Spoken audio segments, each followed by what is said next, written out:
হরে কৃষ্ণ। বলরাম পূর্ণিমা উপলক্ষে আজকে আমাদের বিশেষ উপস্থাপনা। বলরাম তত্ত্ব। বলরাম কে? পরমেশ্বর ভগবান শ্রীকৃষ্ণ হচ্ছেন সকল অবতারের আদি উৎস। ভগবান বলরাম হলেন তার দ্বিতীয় দেহ।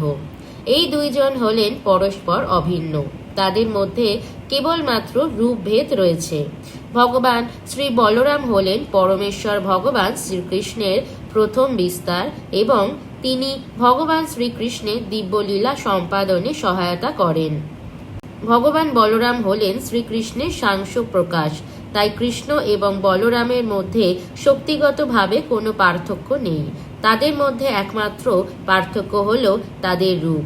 ভগবানের প্রথম বিস্তার বলরাম প্রথম চতুর্ভুজের মধ্যে প্রধান বিগ্রহ এবং ভগবানের দিব্য লীলার তিনি প্রধান সহকারী। ভগবান বলরাম হলেন ভগবান শ্রীকৃষ্ণের প্রথম বিস্তার এবং শ্রীকৃষ্ণ হলেন সাংশ পরমেশ্বর ভগবান। অন্যান্য ভগবৎ স্বরূপগণ হলেন ভগবান শ্রীকৃষ্ণের অংশ বা কলা। ভগবান বলরাম থেকে উৎপন্ন হন ভগবান শঙ্কর্ষণ। বৈকুণ্ঠপতি ভগবান নারায়ণ হলেন মূল শঙ্কর্ষণের বিস্তার। আবার ভগবান নারায়ণ থেকে আবির্ভূত হন দ্বিতীয় শঙ্কর্ষণ এবং এই দ্বিতীয় শঙ্কর্ষণ থেকে ভগবান বিষ্ণুর পুরুষ অবতার যেমন মহাবিষ্ণু প্রকট হন।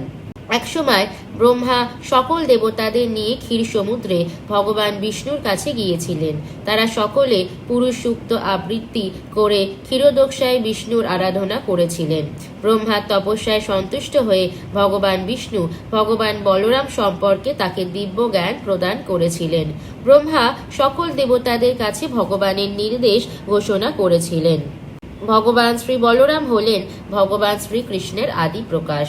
ভগবান বলরাম অনন্তদেব নামেও পরিচিত এবং তিনি হলেন এই জড়জগতে ভগবান শ্রীকৃষ্ণের সকল অবতারের উৎস। ভগবান শ্রীকৃষ্ণের জ্যেষ্ঠ ভ্রাতারূপে ভগবান বলরাম আবির্ভূত হন। বলরাম তথা শঙ্কর্ষণ অনন্ত হলেন পরমেশ্বর ভগবানের সর্বব্যাপক অবতার। ভগবান বলভদ্র সম্পর্কে ব্রহ্মা বলেছেন, শ্রীকৃষ্ণের প্রথম অংশ শঙ্কর্ষণ বা অনন্ত। তিনি এই জড় জগতে সমস্ত অবতারের আদি উৎস। শ্রীকৃষ্ণের আবির্ভাবের পূর্বে এই মূল শঙ্কর্ষণ ভগবান শ্রীকৃষ্ণের সেবা করার জন্য বলদেব রূপে আবির্ভূত হবেন। ভগবান বলরাম শ্রেষ্ঠতায় পরমেশ্বর ভগবানের সমান, তবুও শ্রীকৃষ্ণ যেখানে আবির্ভূত হন শ্রী বলরাম সেখানে তার ভ্রাতা রূপে আবির্ভূত হন। কখনো জ্যেষ্ঠ ভ্রাতা রূপে এবং কখনো কনিষ্ঠ ভ্রাতা রূপে। শ্রী চৈতন্য চরিতামৃতে আরও বিশদভাবে বলরাম তত্ত্ব বর্ণনা করা হয়েছে। ভগবান শ্রীকৃষ্ণের প্রথম বৈভব প্রকাশ হলেন শ্রী বলরামজি। শ্রী বলরাম এবং শ্রীকৃষ্ণের দেহের রং ভিন্ন, কিন্তু এছাড়া শ্রী বলরাম সকল দিক থেকেই ভগবান শ্রীকৃষ্ণের সমান। দ্বারকায় ভগবান শ্রীকৃষ্ণ বাসুদেব কৃষ্ণ রূপে এবং শ্রী বলরাম শঙ্কর্ষণ রূপে আবির্ভূত হয়েছিলেন। এছাড়াও রয়েছে ভগবান শ্রীকৃষ্ণের পুত্র প্রদ্যুম্ন এবং প্রদ্যুম্নের পুত্র অনিরুদ্ধ। এই চারজন ভগবানের প্রথম চতুর্ভুজ হিসেবে পরিচিত। বাসুদেব, শঙ্কর্ষণ, প্রদ্যুম্ন এবং অনিরুদ্ধ হলেন ভগবানের প্রধান চতুর্ভুজ। এনাদের বলা হয় প্রভাব বিলাস। বলরাম, যিনি স্বয়ং কৃষ্ণ থেকে অভিন্ন, তিনি বৃন্দাবনে একজন গোপ বালক এবং দ্বারকায় তিনি ক্ষত্রিয়। এভাবে তার বর্ণ এবং পরিচ্ছদ ভিন্ন এবং তিনি ভগবানের লীলা বিগ্রহ। শ্রী বলরাম হলেন ভগবান শ্রীকৃষ্ণের বৈভব প্রকাশ। এছাড়াও তিনি বাসুদেব, শঙ্কর্ষণ, প্রদ্যুম্ন এবং অনিরুদ্ধ তথা ভগবানের প্রধান চতুর্ভুজেরও প্রকাশিত হন। এনারা হলেন ভিন্ন ভিন্ন ভাবের প্রভাব বিলাস। এভাবে বলরামজি একই সাথে ভগবান শ্রীকৃষ্ণের প্রভাব বিলাস এবং বৈভব প্রকাশ। পরব্রহ্মের ঊর্ধ্বে রয়েছে চিদাকাশ এবং সেখানে রয়েছে গোলক বৃন্দাবন, যা তিনটি ভাগে বিভক্ত। এর মধ্যে দুটি ভাগ হলো মথুরা এবং দ্বারকা, যা ভগবান শ্রীকৃষ্ণের প্রভাব বিলাসের ধাম। ভগবান শ্রীকৃষ্ণের বৈভব প্রকাশ শ্রী বলরাম নিত্য গোকুলে অবস্থান করেন। এই চার প্রভাব বিলাস বিগ্রহ থেকে পরবর্তী বৈভব বিলাসে 24টি বিগ্রহ প্রকাশিত হয়। প্রতিটি বিগ্রহই তাদের 4টি হস্তে আলাদা আলাদা অবস্থানে বিভিন্ন অস্ত্রসমূহ ধারণ করে থাকেন। চিদাকাশের সর্বোচ্চ গ্রহলোক হল শ্রী গোলক বৃন্দাবন এবং এর নিচে রয়েছে চিদাকাশ। সেই চিদাকাশে ভগবান শ্রীকৃষ্ণ চতুর্ভুজ নারায়ণ রূপে বিরাজিত রয়েছেন। ভগবান শ্রী বলরাম ক্রিয়া শক্তি ধারণ করেন। ভগবান শ্রীকৃষ্ণের শক্তি অনন্ত। এর মধ্যে তিনটি শক্তির প্রধান হচ্ছে ইচ্ছা শক্তি, জ্ঞান শক্তি ও ক্রিয়া শক্তি। ইচ্ছা শক্তির অধীশ্বর হলেন স্বয়ং ভগবান শ্রীকৃষ্ণ, কেননা কেবল তার ইচ্ছাতেই সমস্ত কিছু প্রকাশিত হয়। ইচ্ছার মধ্যে জ্ঞানের প্রয়োজন রয়েছে এবং সেই জ্ঞান প্রকাশিত হয় ভগবান বাসুদেবের মাধ্যমে। চিন্তা, অনুভূতি, ইচ্ছা, জ্ঞান এবং ক্রিয়া ব্যতীত সৃষ্টির কোনো সম্ভাবনাই নেই। পরম ইচ্ছা শক্তি, জ্ঞান শক্তি এবং ক্রিয়া একত্রিত হয়ে চিন্ময় সৃষ্টি প্রকাশিত হয়। ভগবান শ্রী শঙ্কর্ষণ হলেন স্বয়ং ভগবান বলরাম। ক্রিয়াশক্তির অধীশ্বর হিসাবে তিনি জড় এবং চিন্ময় জগৎ সৃষ্টি করেন। অহংকারের অধিষ্ঠাতা দেবতা হলেন ভগবান শ্রী বলরাম। এই মূল সংকর্ষণ ভগবান শ্রী বলরাম হলেন জড় এবং চিন্ময় সৃষ্টির কারণ। তিনি অহংকারের অধিষ্ঠাতা দেবতা এবং ভগবান শ্রীকৃষ্ণের ইচ্ছায় চিৎ শক্তির দ্বারা তিনি চিন্ময় জগৎ, যেখানে শ্রী শ্রী গোলক, বৃন্দাবন এবং বৈকুণ্ঠ গ্রহগুলি বিরাজিত, তা সৃষ্টি করেন। যদিও চিন্ময় জগৎ প্রকৃতপক্ষে সৃষ্টি হয় না, তা ভগবান শ্রী শঙ্কর্ষণের পরম ইচ্ছায় প্রকাশিত হয়। এই চিন্ময় জগৎ ভগবানের নিত্য চিন্ময় শক্তির লীলাস্থল। ঈশ্বরের শক্তি ব্যতীত জড় পদার্থ থেকে কখনোই ব্রহ্মাণ্ডের সৃষ্টি হতে পারে না। শঙ্কর্ষণ জড়া প্রকৃতিতে শক্তি সঞ্চার করেন। মুকুন্দ ও বলরাম, এই দুই ভগবান, প্রত্যেকেই বিশ্বের বীজ ও গর্ভস্বরূপ, স্রষ্টা ও তার সৃষ্টি শক্তি। তারা জীবের হৃদয়ে প্রবিষ্ট হয়ে তাদের বদ্ধ চেতনা নিয়ন্ত্রণ করেন। তারা পরম পুরাণ পুরুষ। বলরাম ও কৃষ্ণ এই দুজন জগতের নিমিত্ত ও উপাদান সদৃশ। তারা দুজনেই সমস্ত ভূতে প্রবেশ করে পরস্পরের ভেদ জ্ঞান উৎপন্ন করেছেন। মায়ার প্রতি দৃষ্টিপাত করে মায়াতে শক্তি সঞ্চার করার জন্য শ্রী শঙ্কর্ষণ প্রথমে মহাবিষ্ণু রূপে অবতীর্ণ হন। সৃষ্টির আদিতে পরমেশ্বর ভগবান সমস্ত উপাদান সহ পুরুষ অবতার রূপ ধারণ করেছিলেন। জড়জগৎ সৃষ্টি করার জন্য তিনি প্রথমে 16টি প্রধান শক্তি সৃষ্টি করেছিলেন। কারণোদ্দর্শায়ী বিষ্ণু পরমেশ্বর ভগবানের আদি অবতার এবং কাল, স্বভাব, কার্যকারণাত্মক প্রকৃতি, মন আদি মহত্তত্ত্ব, মহাভূত আদি, অহংকার, প্রকৃতির গুণসমূহ, ইন্দ্রিয়সমূহ, বিরাট রূপ, গর্ভদোষায়ী বিষ্ণু, স্থাবর ও জঙ্গম আদি সমস্ত কিছুই তার বিভূতি স্বরূপ।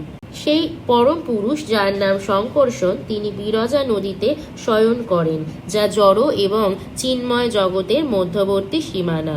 কারণোদ্দর্শায়ী বিষ্ণু রূপে তিনি জগতের আদি কারণ।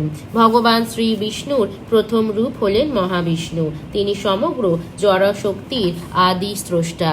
তার চিন্ময় দেহে রোমকূপ সমূহ থেকে অগণিত ব্রহ্মাণ্ড উদ্গত হয়। তিনি এই সকল ব্রহ্মাণ্ডের পরমাত্মা। কারণ সমুদ্রে শায়িত ভগবান শ্রী বিষ্ণুই হলেন সমগ্র জগতের প্রভু। এভাবে অগণিত ব্রহ্মাণ্ড সৃষ্টির পর ভগবান মহাবিষ্ণু নিজেকে অগণিত সংখ্যায় বিস্তার করে প্রতিটি ব্রহ্মাণ্ডে প্রবেশ করেন। ভগবান শ্রী বিষ্ণুর তৃতীয় বিস্তার হলেন ক্ষীরোদোক্ষায় বিষ্ণু, যিনি শতগুণের অবতার। তিনি একই সাথে গুণা অবতার এবং পুরুষ অবতার। এই ক্ষীরোদোক্ষায় বিষ্ণু হচ্ছেন ভগবানের বিরাট রূপ এবং তিনি সমস্ত জীবের অন্তর্যামী। তিনি ক্ষীর সমুদ্রে শয়ন করেন বলে তিনি ক্ষীরোদোক্ষায় বিষ্ণু নামে বিখ্যাত। তিনি ব্রহ্মাণ্ডের পালনকর্তা এবং প্রভু।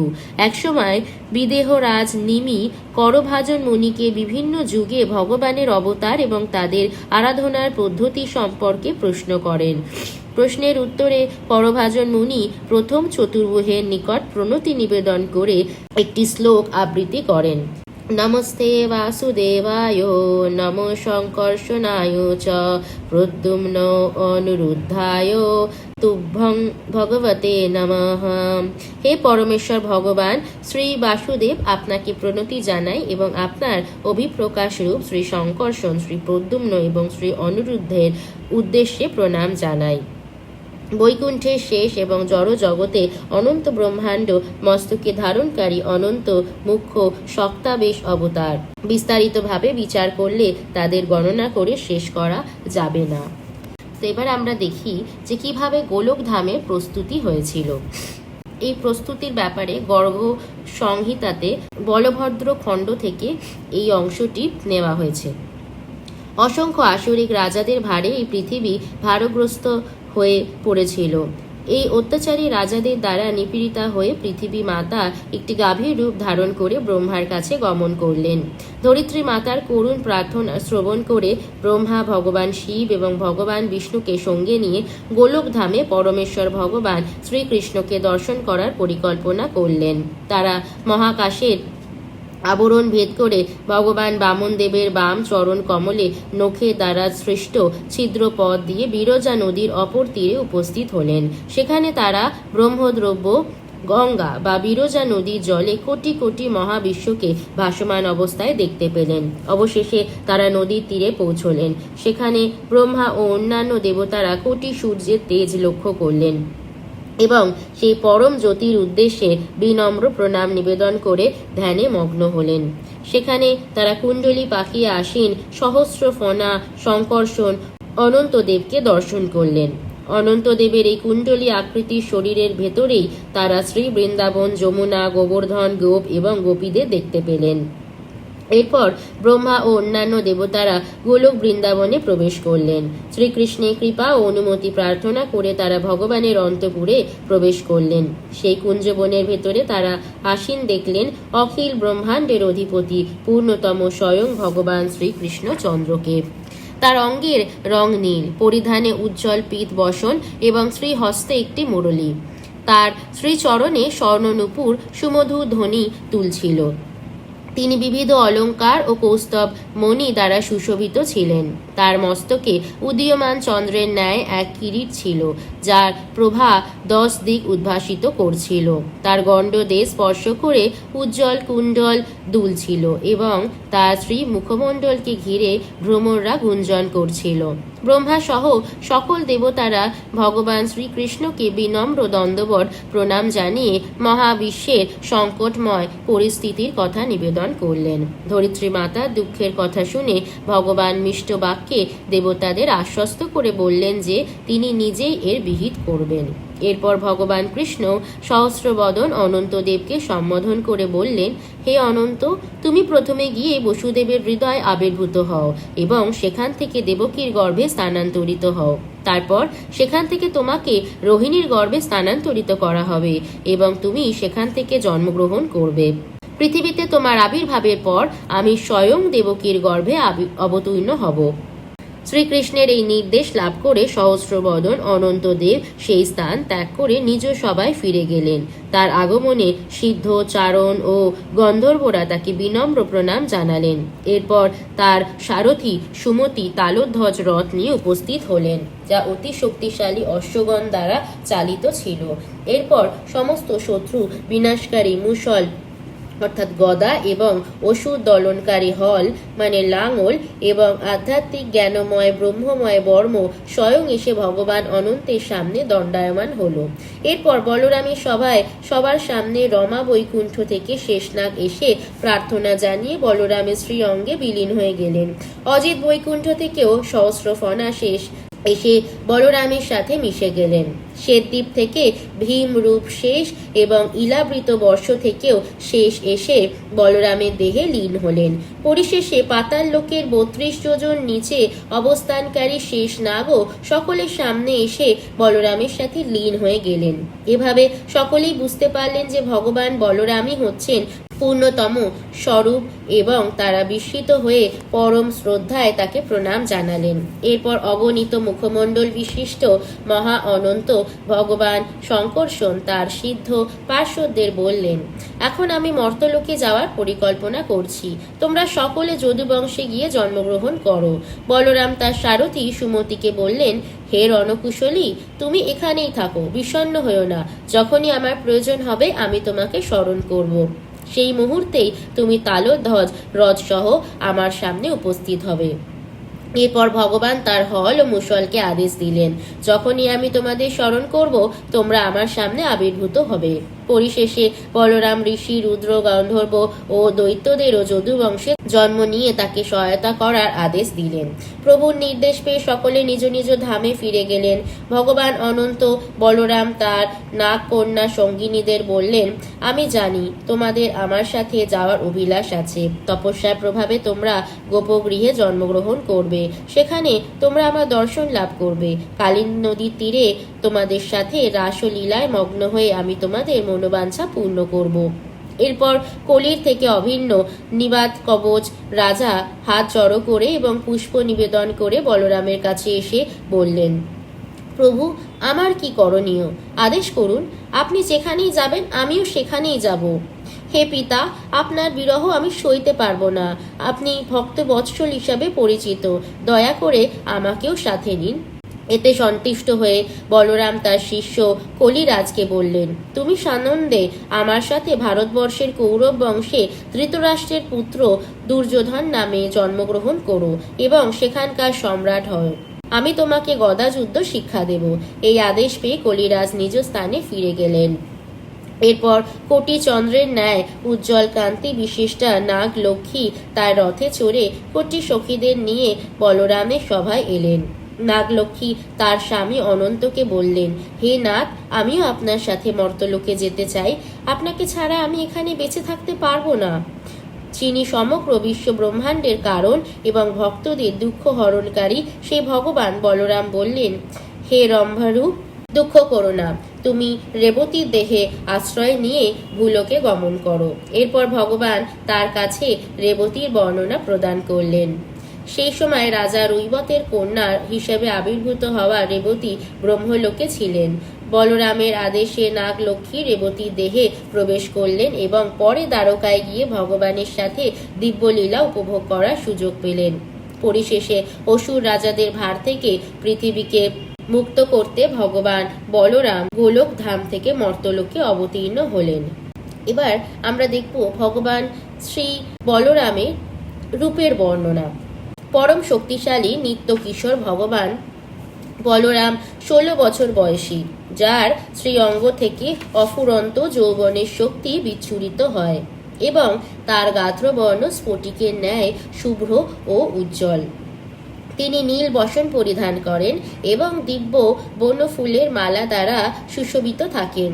তার আকর্ষণীয় কেশরাশি অত্যন্ত চমৎকারভাবে মস্তকের উপর চূড়া করে বাঁধা থাকে এবং তার কর্ণযুগল অপূর্ব কুণ্ডলে সুসজ্জিত। শ্রী বলরামের কণ্ঠদেশ পুষ্পমাল্য এবং বিবিধ রত্নাহারে অতি সুন্দরভাবে অলঙ্কৃত।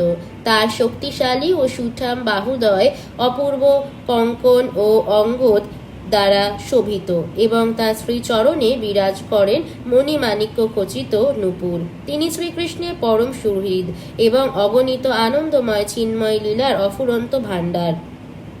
তার কানের দুলগুলো যখন গণ্ডদের স্পর্শ করে তখন তার শ্রীমুখের সৌন্দর্য শতগুণ বৃদ্ধি পায়। তার শ্রীমুখে কস্তুরীর তিলক শোভা পায় এবং তার বিশাল বক্ষদেশ বৃন্দাবনের স্থানীয় বিচিত্র বর্ণের গুঞ্জা ফুলের মালায় সুশোভিত। ভগবান বলরামের কণ্ঠস্বর অতি গম্ভীর এবং তার অজানুলম্বিত বাহুদয় উরু পর্যন্ত বিস্তৃত। ভগবান শ্রী বলরামের দুইজন পত্নী, একজন রাজা রৈবতের কন্যা শ্রীমতী রেবতী দেবী, যার গর্ভে নিষদ ও উন্মুখ নামে দুই পুত্র এবং শশীরেখা নামে এক কন্যা জন্মগ্রহণ করেন। অন্যজন হলেন বরুণ দেবের কন্যা শ্রীমতী বারুণী দেবী। ভগবান শ্রী বলরাম তার শ্রীহস্তে হল এবং গদা ধারণ করেন। এবার আমরা বলরাম দেবের দুটি লীলা পড়ব। কৃষ্ণের প্রতি তার কিরকম বাৎসল্য প্রেম ছিল সেটি দেখার জন্য আমরা এই দুটি লীলা শ্রবণ করব। শ্রীল রাধা গোবিন্দ মহারাজ বলরাম ও যশোদা মাতার মধ্যে এবং বলরাম ও কৃষ্ণের মধ্যে একটি অত্যন্ত মধুর কথোপকথন বর্ণনা করেছিলেন। সেই কথোপকথন থেকে এই লীলাটি উদ্ধৃত।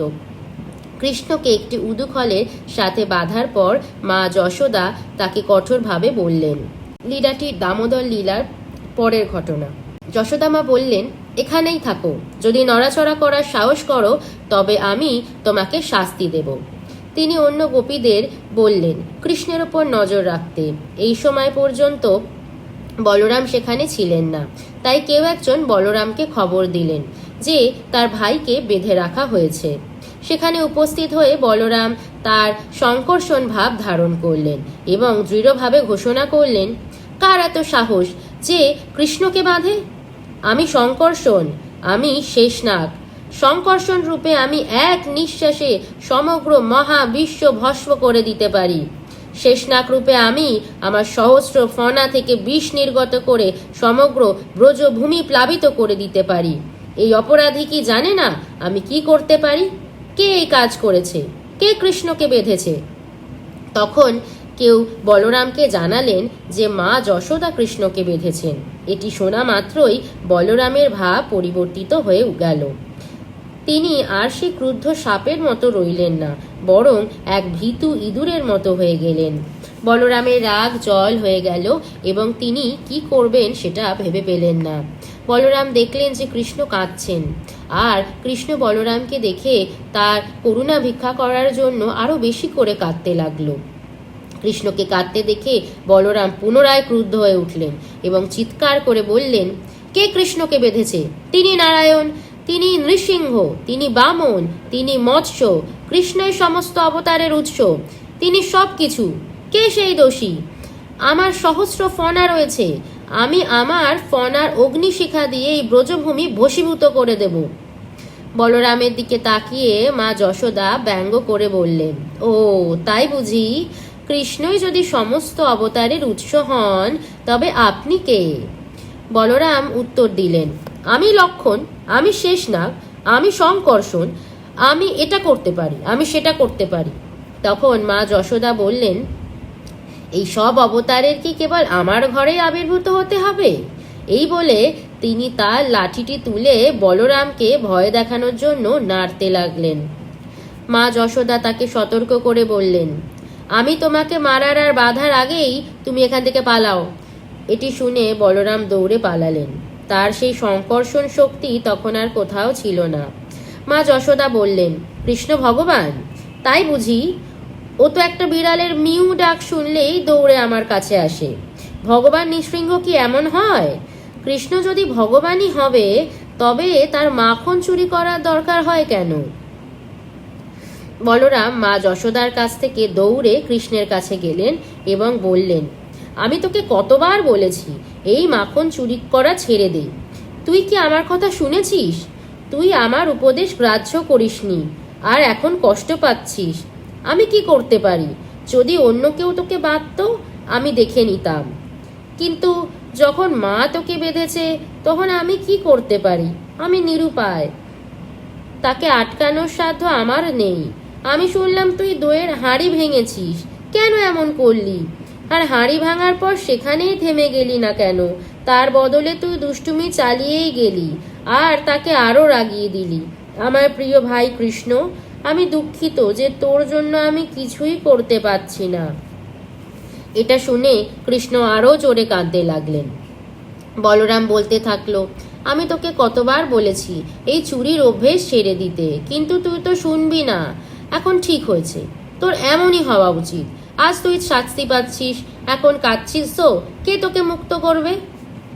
বলরাম মা যশোদাকে অনেক অনুনয় করে বললেন, দয়া করে ওকে খুলে দাও, ওকে ছেড়ে দাও। তারপর তিনি নিজেই বললেন, তবে আমি ওকে খুলে দেব। আমি যাচ্ছি ওর বাঁধন খুলে দিতে।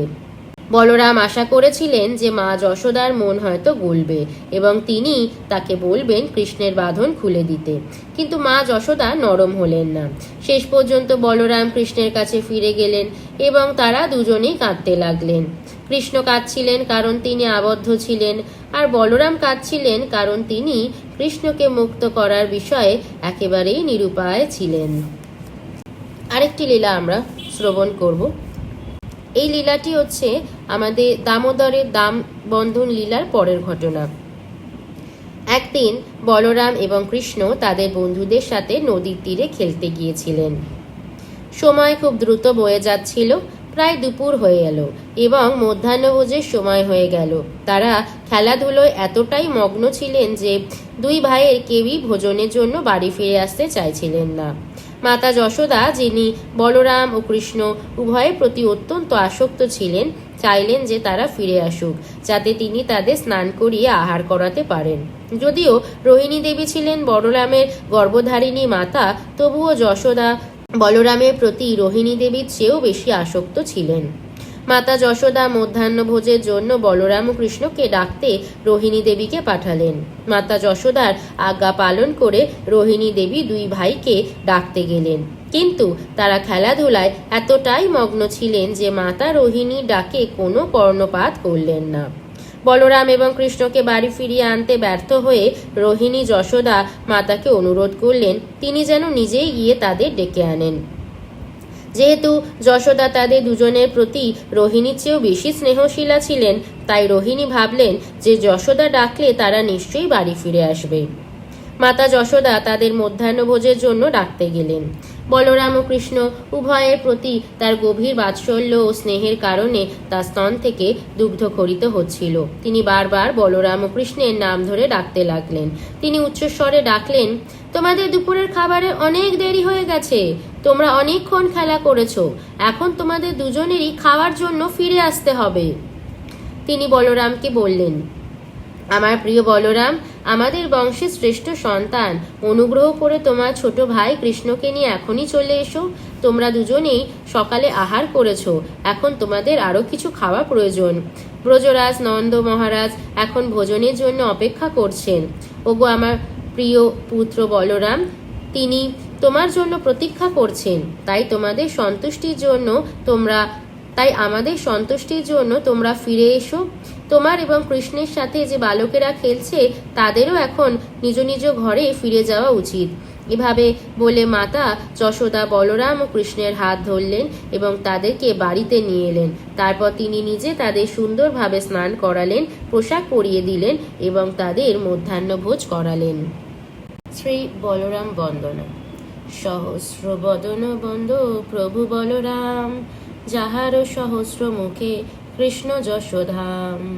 মহারত্ন তুই যেন মহাপ্রিয় স্থানে, যশরত্ন ভাণ্ডার শ্রী অনন্ত বদনে। অতএব আগে বল রামের স্তবন, করিলে সে মুখস্ফুরে চৈতন্য কীর্তন। সহস্রেক ফনাধর প্রভু বলরাম, যতেক করয় প্রভু সকল উদ্দাম। হলধর মহাপ্রভু প্রকাণ্ড শরীর, শ্রী চৈতন্য চন্দ্রের যশমত্ত মহাবীর। ততোধিক চৈতন্যের প্রিয় নাহি আর, নিরবধি সেই দেহে করেন বিহার। তাহারও চরিত্র যেবা জনে শুনে গায়, শ্রীকৃষ্ণ চৈতন্য তারে পরম সহায়। মহাপ্রীত হয় তারে মহেশ পার্বতী, জিহবায় স্ফুরয়ে তার শুদ্ধা সরস্বতী। পার্বতী প্রভৃতি নবাবুদ নারী লইয়া, শঙ্কর্ষণ পূজে শিব উপাসক হইয়া। চৈতন্য চন্দ্রের প্রিয় বিগ্রহ বলাই, তান স্থানে অপরাধে মরে সর্বথাই। নমস্তে তু হলগ্রাম, নমস্তে মুশলা উদ, নমস্তে রেবতীকান্ত, নমস্তে ভক্তবৎসল। নমস্তে বলিনাং শ্রেষ্ঠ, নমস্তে ধরণীধর, প্রলম্বারে নমস্তে তু ত্রাহি মাং কৃষ্ণ পূর্বজ।